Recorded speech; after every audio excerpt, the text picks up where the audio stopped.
now show you how we made the dessert, the traditional tiramisu. So I am Tita, and beside me is. And my name is Jude.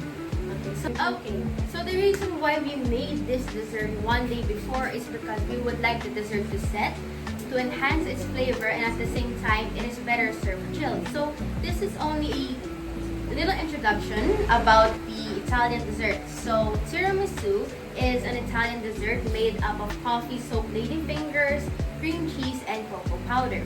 The name tiramisu means pick me up in Italian, referring to the energizing combination of flavors of cocoa powder and coffee. Additionally, it is believed that tiramisu originated in the Veneto regions of Italy in 1960s.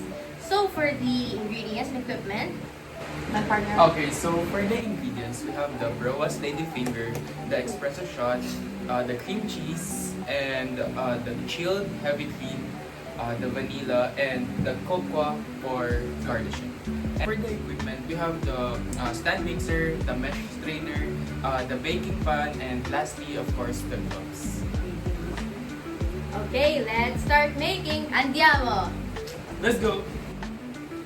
Hi, let's begin the procedure with using the standard mixer and the heavy cream. So let's start making the filling of the tiramisu.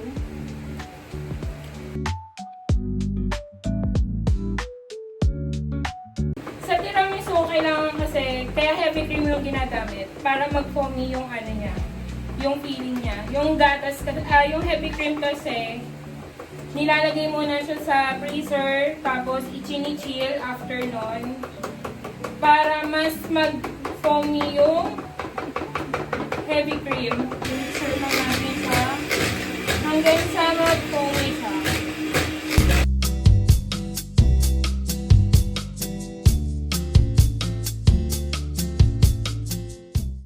Ngayon, i-add na natin yung cream cheese sa ating na-foaming heavy cream.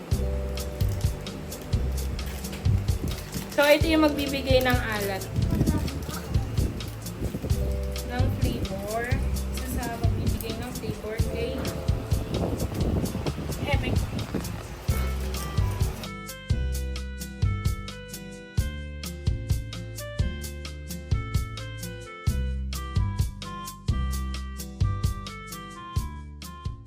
So, done na tayo sa paggawa ng filling. Ito na siya. So, proceed na tayo sa paggawa ng tiramisu.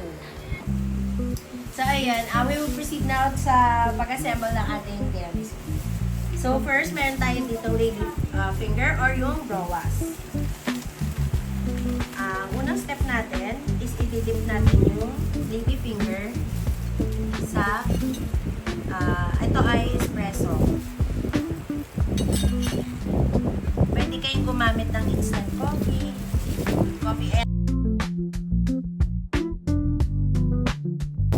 yan. So, yan. First layer.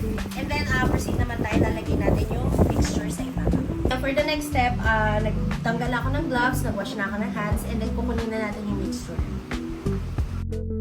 Ito yung mixture na ginawa kanina ni Ninya. Dahil galing siya sa ref, mimix ko lang ng konti. Fold lang natin. Ayan. Lagyan lang natin, no, enough to cover yung layer. So, ayan, tapos na yung first layer natin ng tiramisu. So, si Joey naman yung magtutuloy for the second. So, Joey.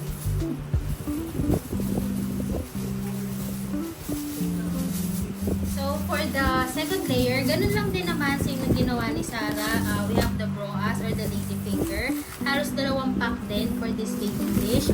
And still the same yung filling ng tiramisu that is made of cream cheese at saka ng heavy cream. So i-layer lang natin.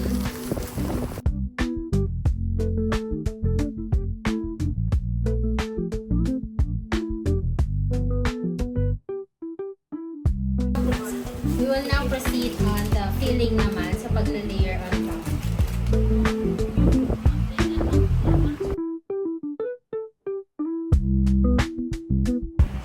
Make sure lang to cover lahat ng exposed na lady finger.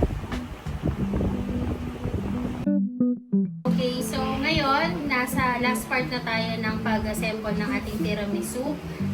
For the last part is we're gonna garnish it with cocoa powder na unsweetened.